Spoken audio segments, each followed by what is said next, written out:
Job de marde.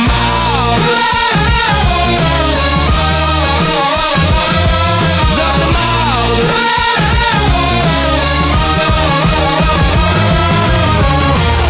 Salut tout le monde, bienvenue au podcast Job de marde.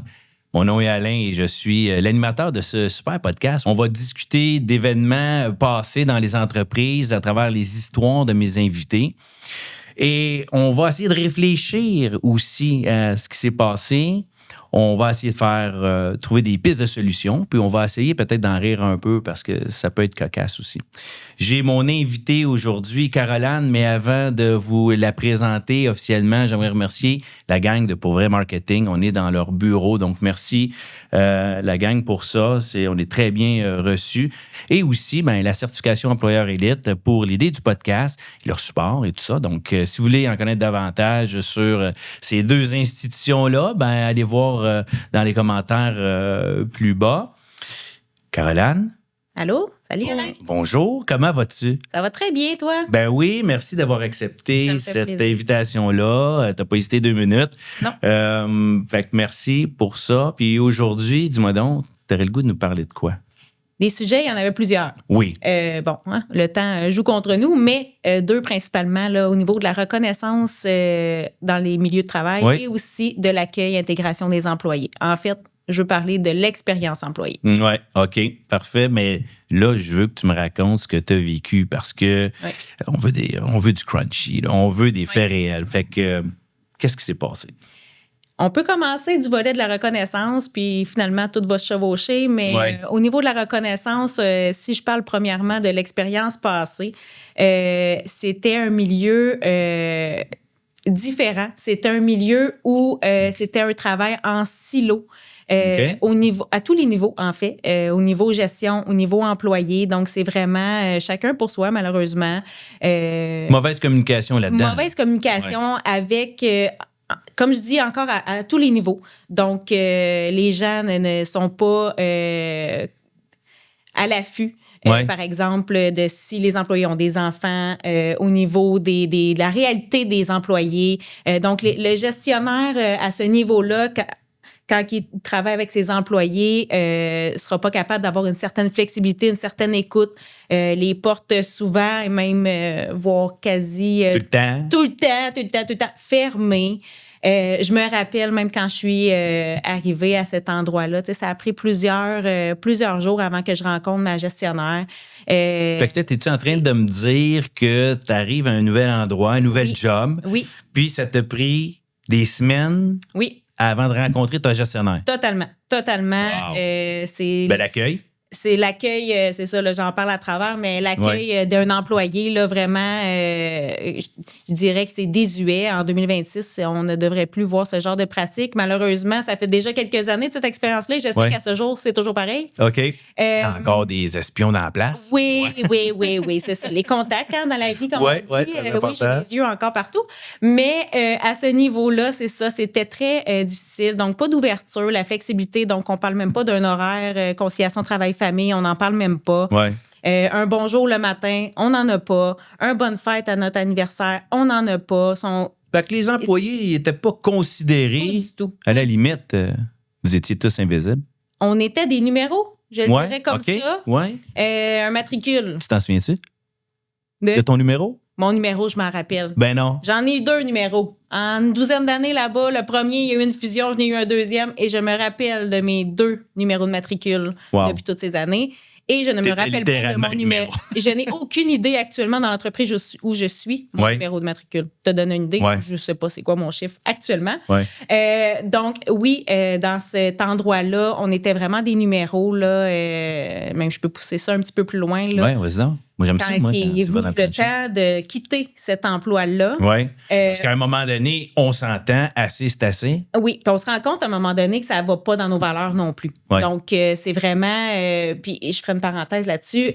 Au niveau de notre rôle de gestionnaire, à un moment donné, c'est notre personnalité de gestionnaire à travers ça qui qui est plus bien là-dedans.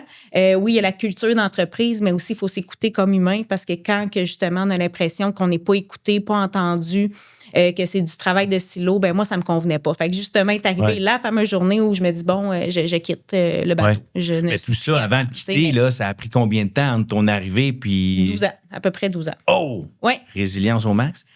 Et j'ai quand même une tête dure à ce niveau-là, tu sais, d'essayer de m'impliquer. Je vais changer les choses. Je vais aller à la direction, embarquer dans toutes sortes de projets pour aller plus loin. Puis à un moment donné, tu te décourages avec le temps, puis tu te dis, c'est pas ici que ça va se passer, tu sais. Puis ce fameux jour-là où j'ai voulu quitter, je me suis informée, bon, c'était une énorme boîte, là, donc comment ça fonctionne, je veux quitter, là, à un moment donné. Et je devais, puis c'est pas une blague, envoyer un courriel à la direction, donc le bureau au plus haut, en disant « Bonjour, je suis le numéro 1, 2, 3, 4, 5 et je veux démissionner à partir de telle date, telle heure. Point. Signé 1, 2, 3, 4, 5. » Non! OK, c'est ça que je m'en allais dire. T'as-tu signé ton numéro de matricule? Oui, c'est signé numéro de matricule. Fait que tu te dis, OK, du début à la fin, il y a quelque chose qui fonctionne pas dans tout ça. Donc, pour moi, là, tous ces petits détails-là fait qu'à un moment donné, tu te sens désengagé. Il n'y a pas de sentiment d'appartenance. Ton lien d'attachement envers tes patrons, ton équipe, aucune reconnaissance, aucun accueil, aucune intégration. Non plus. L'intégration, en fait, je me rappelle, j'avais été intégrée par des collègues et non un gestionnaire, parce que le gestionnaire, on se rappelle que ça a pris des jours et des semaines avant que je le rencontre. Fait que ça te donne l'impression que le patron... c'est une culture d'entreprise qui... Puis pour lui, c'est pas important, finalement, que toi, tu arrives comme nouvelle personne, comme humain dans le cadre du travail. C'est comme si tu n'avais pas ta place, finalement. L'ambiance, là-dedans, c'était comment? Parce qu'on s'entend-tu que... On va pas chercher vraiment la motivation de l'équipe quand t'accueilles pas puis t'es accompagnes pas. C'était très difficile, la pression. La pression était là, ça se faisait ressentir. L'humeur des gens, beaucoup. L'humeur, parce qu'à un moment donné, tu deviens quasiment agressif. Tu n'as plus de plaisir dans le travail. Agressif, les gens? Moi, pas nécessairement. C'est pas ce que je dis. Mais ce que je dis, c'est que c'est ça devenait lourd, en fait.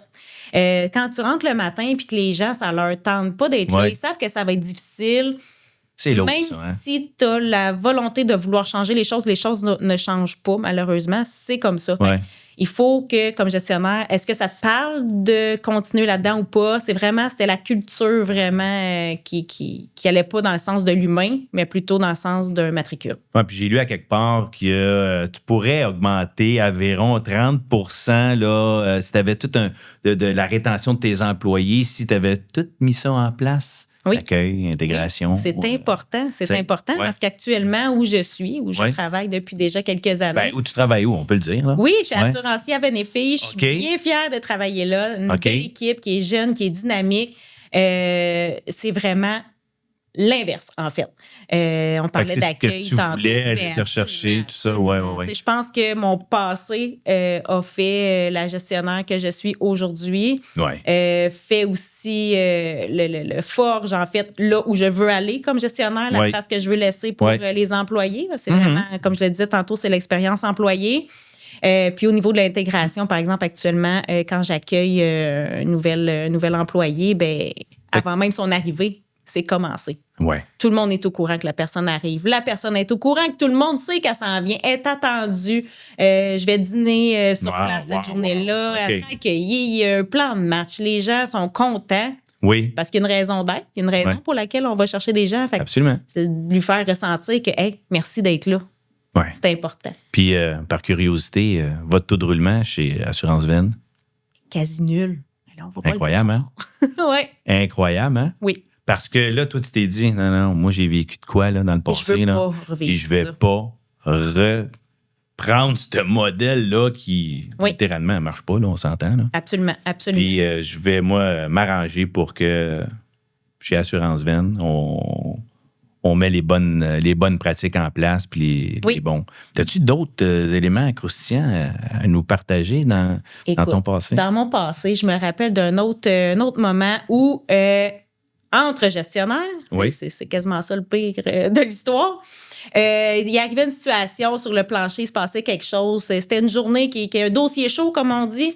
Et de me faire dire par la gestionnaire qui était avec moi à ce moment-là, gère-toi. Attends.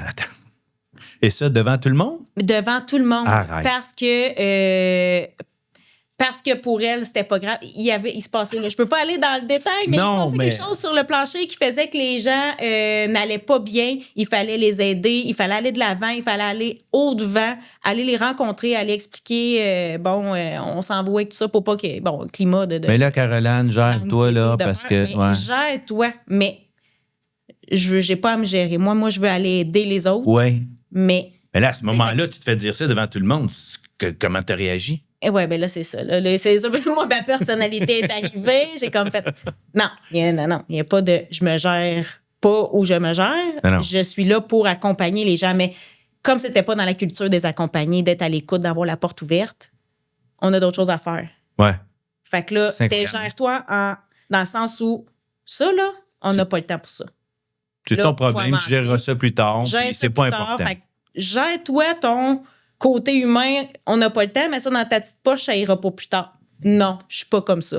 Fait qu'encore là, cette situation-là, ça a juste contribué à dire, OK, là... C'est pas mal, je te dirais, une des dernières épisodes que j'ai vécu à cet endroit-là. Mais là, c'est la même place de 12 ans, là? 12 ans de temps que tu as été là. Encore la même à un moment donné, t'accumules, mais... C'est là où tu te dis, OK, ça fera pas, là. Tu sais, ça fera ailleurs. Puis oui, tantôt, quand tu disais, c'est ce qui fait actuellement tous les changements que je vais apporter. Ouais. La couleur que j'ai comme gestionnaire, c'est certain que ça te fait réfléchir, une expérience comme ça, là. Tu sais, ça t'amène à dire, OK, je peux faire quoi de différent? Et c'est d'aller travailler dans une entreprise où tu as la possibilité de le faire, où la culture va en ce sens-là aussi. Absolument. Puis là, on parle de ta situation, mais l'équipe où tu étais, les autres, ça passait? C'était correct, ça?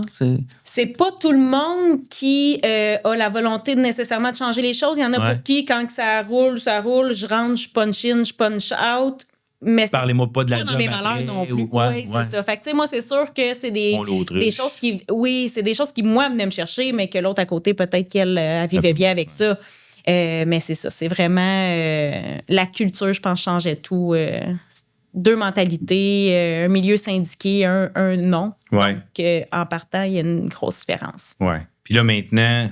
On peut dire que ça a été formateur, on va dire ça comme ça. On va dire ça comme ça. Ça a pris de la résilience, ça a pris du temps, mais on ne veut pas répéter les erreurs de gestion du passé. Qu'est-ce que vous avez mis concrètement chez Assurancière Benefit? Dans le fond, quand je suis arrivée, l'équipe a changé là, du tout au tout. Il y a eu des changements. Là, quand j'arrivais, il y avait déjà des changements qui débutaient. Donc, l'équipe... je suis pas toute seule, mais on l'a bâti où on voulait aller, la vision de où on voulait aller avec la gang. Donc, c'est une histoire de gang. Oui, donc, on est impliqué. C'est une deuxième génération, excuse-moi, c'est une deuxième génération. Exactement. Donc, c'est là où je suis arrivée dans le switch des générations. Donc, la vision où on veut aller a changé aussi. Heureusement pour moi qui arrivais là, parce que là, j'avais un peu carte blanche aussi au niveau de la gestion. Donc, d'arriver avec une politique de télétravail. Parce que là, on était après pandémie, donc modulé, parce qu'on se rappellera que les années qui ont suivi, c'était quand même de l'adaptation quasi mensuelle. Là, c'était OK, on y va plus, on y va plus. C'était de s'adapter continuellement. Donc, s'adapter aussi à l'horaire des gens. Les familles aussi de nos employés, c'est important. Donc, pouvoir accommoder, dire oui aux congés, aux vacances, comprendre que la réalité est différente pour tous et chacun au sein de l'entreprise. Donc, c'est vraiment d'être à l'écoute. Ma porte est toujours ouverte. Vraiment. Vraiment. T'as pas de porte. T'as pas mis de porte, on va dire ça de même. Si je suis à la maison pour X raison, mon téléphone est là, on peut me rejoindre. Pour moi, c'est important. Ça t'a accompagné, cette expérience-là t'a accompagné aujourd'hui, puis tout, tu t'es dit non, dans le concret, on est allé faire une rémunération globale, chose qu'on ne faisait pas avant. Des politiques aussi là, au niveau de la santé psychologique, tout ça. Donc, un accompagnement aussi à ce niveau-là. Donc, c'est vraiment plein communication améliorée, les bonnes pratiques en place. Vous êtes certifié, vous avez le sceau employeur élite. Oui. Et puis, qu'est-ce que ça vous a fait d'aller chercher ça? Employeur élite, en tout cas, du moins pour moi, c'est pas juste le logo. On a un beau petit logo qui vient avec. C'est super. Oui. Mais pour moi, c'est comme la tape dans le dos, reconnaissance de l'excellence de nos pratiques. C'est la petite coche qui dit « Hey, good job. Tu as travaillé assez bon. fort, de mettre tout ça en C'est place. bon. Continue, parce que aussi, ça t'amène à qu'est-ce que tu peux améliorer. Il n'y a jamais rien de parfait. On avance tout le temps, tout le monde, on apprend. Mais je le dirais comme ça, la reconnaissance de l'excellence de nos pratiques RH. Donc, c'est ça. Vous avez travaillé assez fort à mettre une équipe en place avec un taux de roulement quasi nul. Ah oui, pour vrai. Je suis jeté quasi nul. Ouais. On le dit pas. Mais félicitations pour ça. Fait qu'il y a un gros bénéfice à avoir cette certification-là pour vous, puis une reconnaissance au niveau des employés. Puis, comme tu dis, c'est la belle petite tape dans le dos pour dire, hey, regarde là, on a coupé les silos, on a tout mis les bonnes pratiques en place, puis regarde, aujourd'hui, ça fonctionne. Oui, c'est d'être ouvert, en fait. D'être ouvert parce que souvent, les employés ont des idées excellentes. Donc, partir de là pour avancer... c'est un bon coup de pouce. Fait que ce que je comprends à travers ton histoire, ça a été pas facile pendant certaines années, mais ça a été, on va dire ça, formateur. Justement, on remettra plus ça en place où je vais passer, puis je vais faire changer les choses positivement. Ben, félicitations pour ça, Caroline. Merci. Merci d'avoir partagé ton expérience avec nous aujourd'hui.